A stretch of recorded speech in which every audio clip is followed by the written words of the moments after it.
All right, y'all. We back with another reaction right here on ABP Reactions, and we are keeping you updated on this David case, man.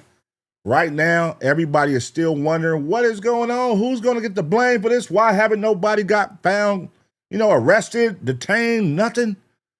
But right now, they're trying to pin it on a manager, man. At least some guilt, because they're saying the manager's not cooperating.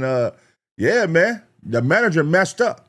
So that's what this video is about. Let's get into it. What's poppin', y'all? I haven't talked about the situation for quite a while because I feel like there haven't been any real developments. Right, at all. Yeah, that's really it. I haven't had much to say except for one of my theories. But recently, we finally getting closer to an arrest happening in the David situation, which is the murder of the girl Celeste Rivas, and the covering up of the body. But this has to do with an individual that isn't David potentially getting arrested. So recently, it was reported by TMZ and Harvey Levin when they were saying that an uncooperative witness is to be arrested. And this is the grand jury right now. They're saying there's trouble in the grand jury room where witnesses are testifying about the circumstances surrounding Celeste Rivas' death because at least one witness is so uncooperative, she is about to be arrested. TMZ has learned. So it's a guy.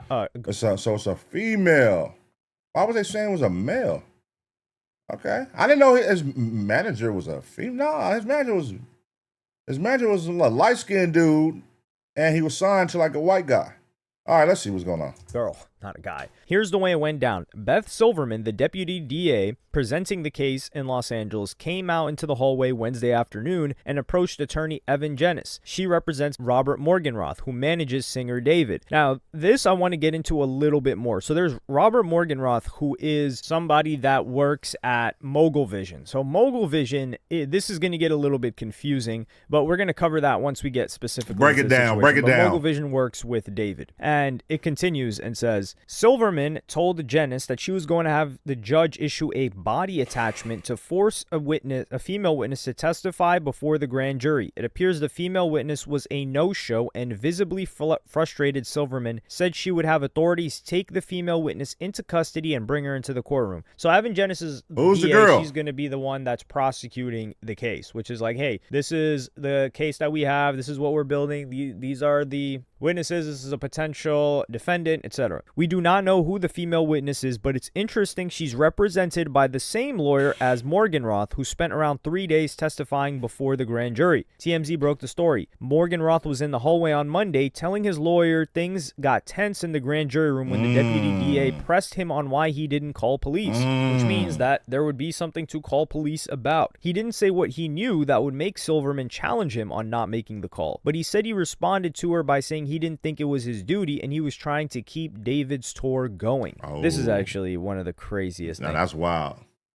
A murder's going on, and you're like, man, let's get this tour going. Fuck all that. Ever. It's unclear if the female witness has some connections to Morgenroth, but it all points to David, whom the DA and LAPD are treating as a suspect in what they say is the murder of Celeste. So initially, they weren't really looking into him, and then a couple of weeks ago, they said, okay, this guy's actually a suspect. And I mean, what am I going to do? Make a video talking about the guy's a suspect? That takes 15 seconds. So I was like, okay, we'll just see what happens. But this is really interesting. So we're going to go back to his managers, because his situation is, I wouldn't say it's out of the norm, but it is out of the norm for somebody as big as him. So the general manager of Mogul Vision, David's record label, who appeared before the grand jury regarding the death of Celeste, was way more than a record exec. He was involved in David's day-to-day life. So Mogul Vision is a company that was started by this guy, Josh Marshall, off the back of Lil Mosey. To be fair, Lil Mosey, I think he was managed or signed. Didn't Lil Mosey catch like or he was accused of graping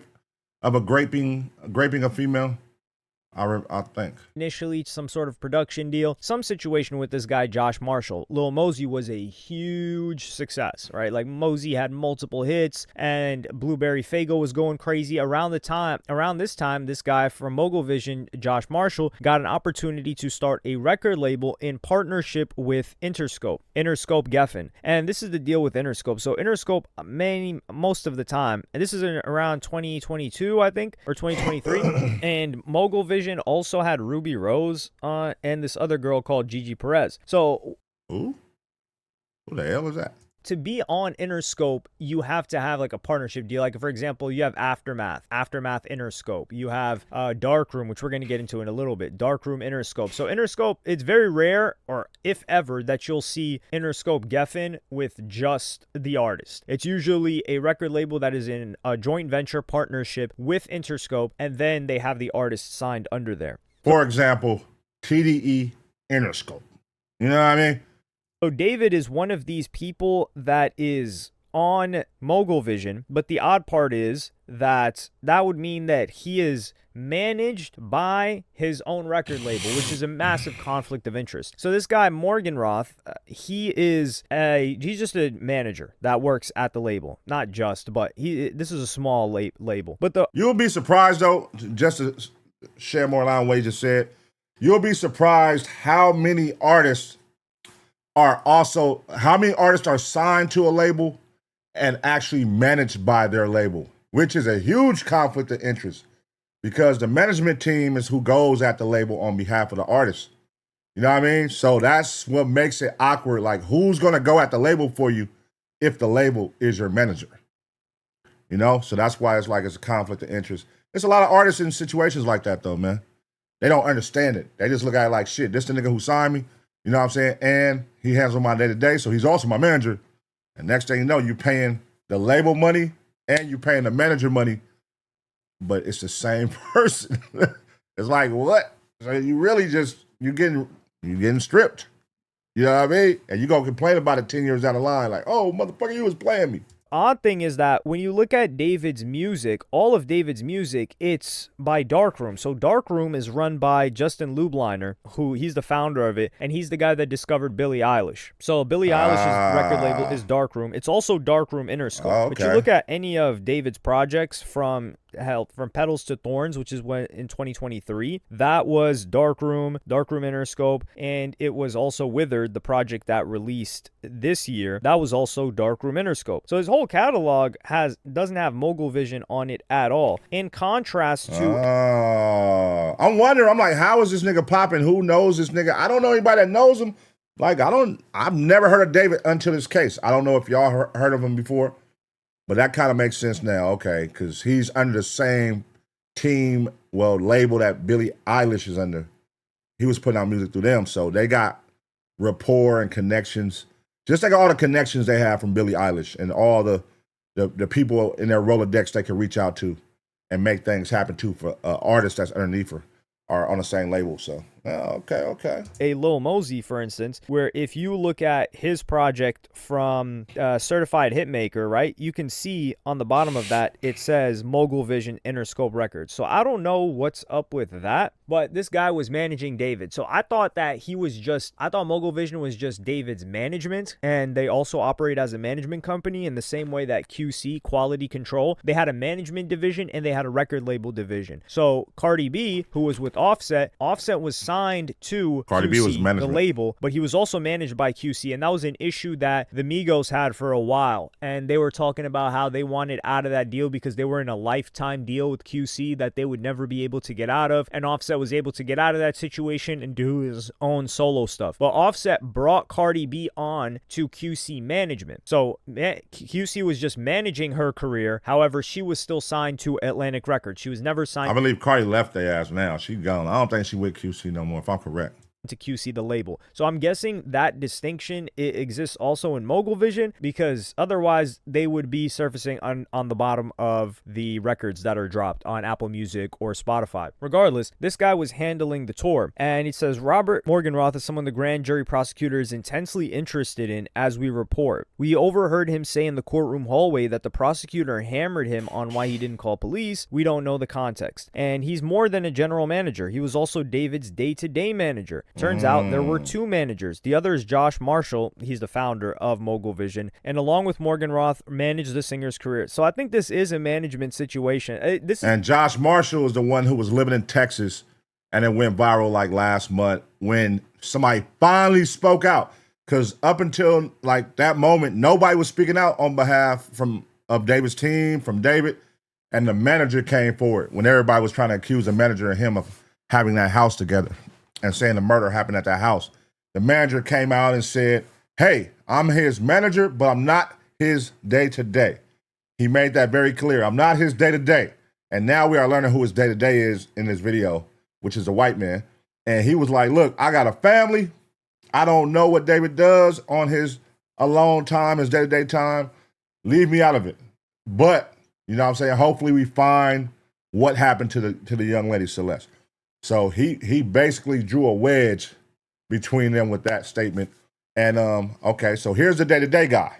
Let's see what's going on. It's an important distinction that I don't think TMZ is going to make, because I don't think it matters to the majority of people that are following this story, because they just care about the case. But we're kind of like intertwined with the music, so I'm really interested to see how the business of this is handled. You may remember Marshall. He's the one who signed the lease on the house David was living in. The home police searched shortly after Celeste's body was discovered in David's Tesla. Law enforcement says the house is an important piece of the puzzle, which the LAPD believes implicates David in Celeste's death, which police believe is a murder. So here, this is nothing out of the ordinary. Managers are the parents of artists. They handle everything. They will be booking his flight tickets. They will be handling the lease of the house for the most part. They will be booking the Airbnbs. Most of them end up getting their Airbnb banned because the artist is doing some goofy stuff on there. So the manager handles, that's the point. The manager is supposed to make the artist's life as smooth as possible for them to do what they do best, which is perform, make music, and apparently this, whatever else this guy was doing. Morgan Roth is president of Zara Brothers Travel, David's tour company. Yo, this is God damn. What? So he's the label, he's the management, and he's over the tour company. So all the money is going to him. He's making sure you get paid from all your touring. He's making sure you get, damn. They low-key milking this nigga. They low-key milking that little nigga. Incestuous thing that they've got going on here. So David's touring company is run by the same people that manage David, who also might be the same people that signed David. This guy's in a 900 deal. Yeah, they milking the fuck out that nigga. This is insane. What the hell? Oh my goodness. They've got this. I ain't never seen nothing like that where they milking him. They are milking this young, but he's young though, right? He like 20, what is he, 20 something?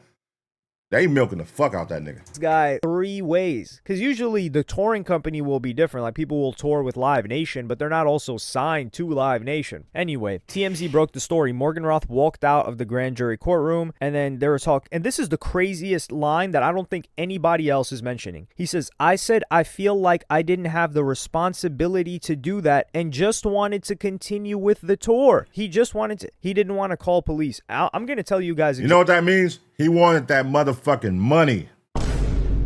That's all he wanted. I want the chili, nigga. I don't care about what you got going. I need you to keep performing so that I can keep paying my bills. Nigga, if you go to jail, I'm finna take a chunk because you right now, you're kicking off your national tour, your international tour. I'm getting money from your touring. I'm getting money from everything. I'm probably tearing up your merch. I'm probably your merch company too. Look into that. Let's see if he's that nigga merch company.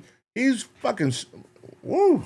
Hey, robbing that little nigga. Exactly what I believe that this is, what I believe. And this lends itself to my theory. So if you guys recall, when the news first came out that there was a dead body found in a Tesla that belonged to David, none of us knew who that body was. The body was unidentified. David had a tour stop that day, and then he went on another tour stop the next day or 2 days after. But there was another tour stop that he did before canceling the tour. So what always perplexed me was if David knew, because he canceled the tour after like 1 or 2 days, once they found out the identity. Yeah, once they announced the identity of Celeste, that's when the tour was canceled. But if you're David and you committed this, let's say he actually did commit it, you know that you committed the crime if you're David. So if there's a body found in a Tesla with your name, you're thinking to yourself, oh, damn, they got me. Like the tour's got to stop. That's what you're thinking. And that's where I think Morgan Roth was like, yo, you got to keep this show going. I don't care if there's a body found. I think maybe the Morgan Roth dude didn't know that it was Celeste. Because if you're David, you know it's Celeste. And my theory was before this was that David, I didn't say David didn't do it, but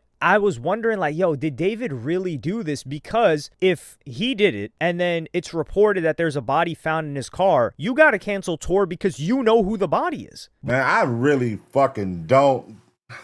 This is probably one of the most mainstream confusing cases we have come across in a long time, man.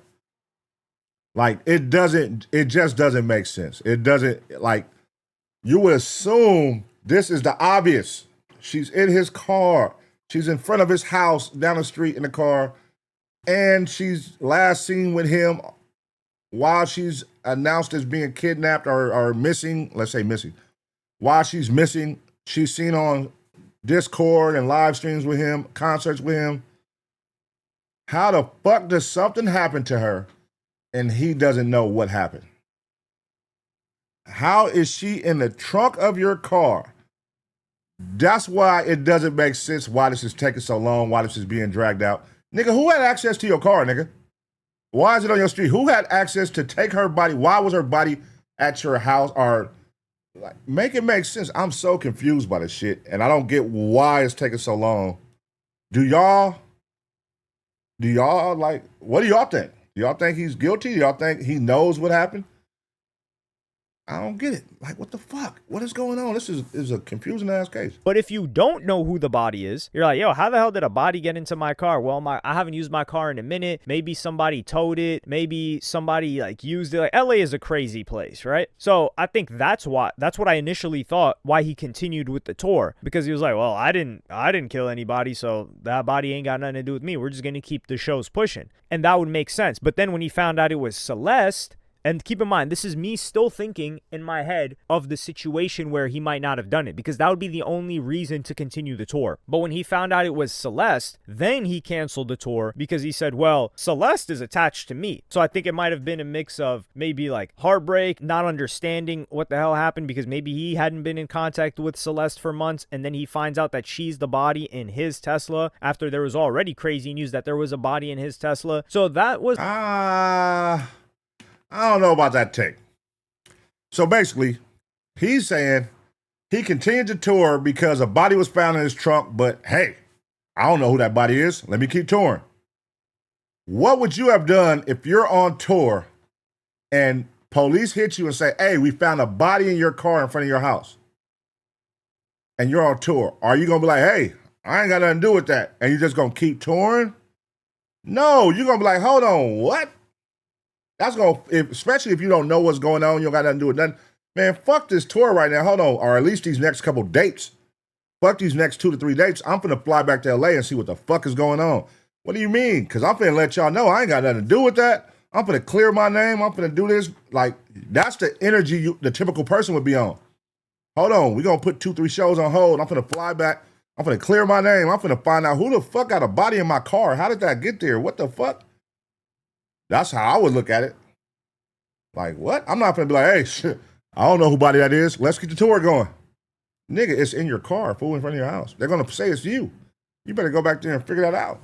But, hey, man, let's see. The theory that I had, but right now with this, I think it's this guy didn't call the cops because when he found out that there was a body in the trunk of the Tesla. I think that's what they're talking about, because they continued the tour for one more date after that. It was maximum 2 dates before they canceled the tour. And to say that you just wanted to continue the tour, this is one of the most evil quotes ever. You're supposedly, right? Your signee, the guy that you're managing, the guy that you've got on a 900 deal, like this is a friggin' Tony Hawk breaking the world record at the time. A 900 like engineering new tricks, or was it there's a 900 and then there's a 1080. Yeah, this guy's on a 1080 deal. 900 is just if you add 180 to 720. So they've got this guy on a 1080 deal, and you're already eating off of him from every single direction. Pause. And you think, yo, we gotta keep the show going. We gotta get this bread. Dog, what? If there's a car you got to have that conversation with them and get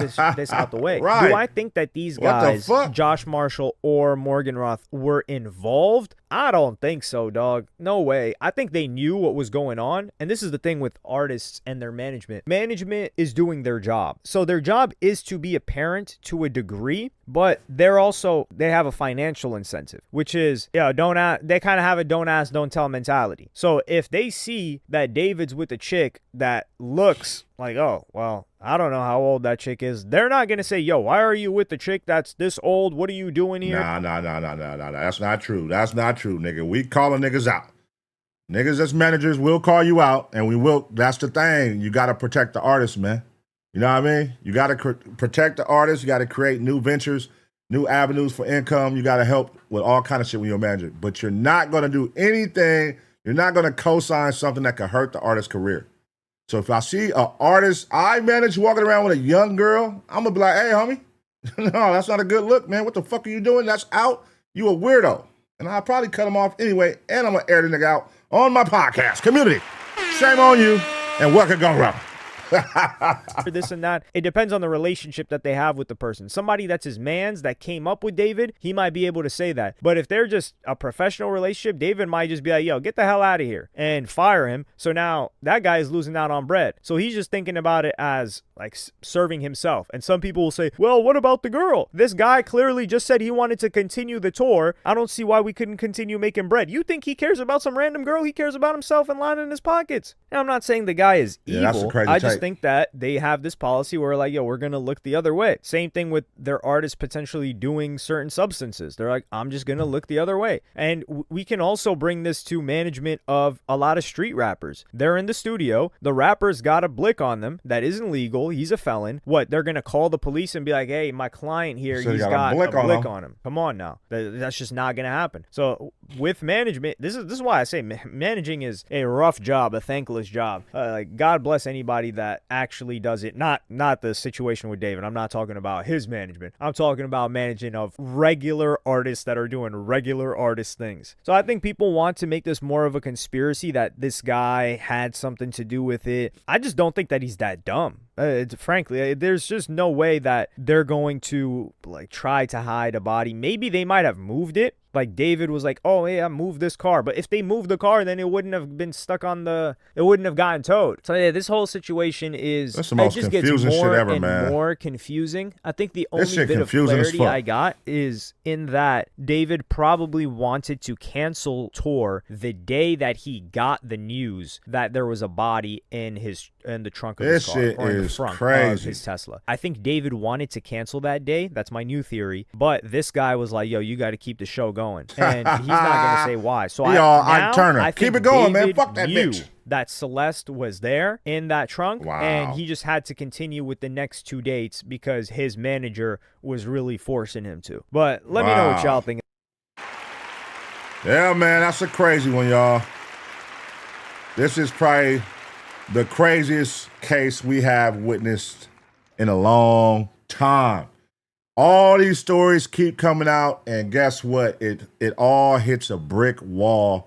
No new updates, nothing crazy, no massive updates. It's just the same shit over and over. Now you're starting to finally hear him talk to other people around David. And you would think like shit would have came out way earlier, or people way earlier would have said some vocal shit and cleared their name. But nobody has really done like a podcast or nothing's like clearing their name. Everybody's like, hey, let's just stay out of it. Let's not talk. Let's not say nothing to fuck up the case. Because this shit is like a Scooby-Doo story. Y'all remember the Scooby-Doo cartoon? Like, you would think it's one thing when they pull off the mask and you find out it's the person that was right there in your face the whole time. It's like, who the fuck could this be that killed this girl and put her in a trunk? Because they were saying she didn't die. It was an overdose. But then they were saying the body was cut up. So who the fuck would cut the body up? Then they're saying they found some power tools at David's house. That's not the typical tools people keep at, like that type of house, unless you're like somebody that work with tools all the time. So they were saying like these tools could cut up a body. So now it's like, oh, well, they was trying to cut up her body, but who? I don't know, man. I don't know. But we'll find out, man. We're going to stay tuned to the story. We're going to keep, as the updates come, we'll react to them. Let me know who y'all think, man. Let me know who it is y'all think. Is it the manager? The managers?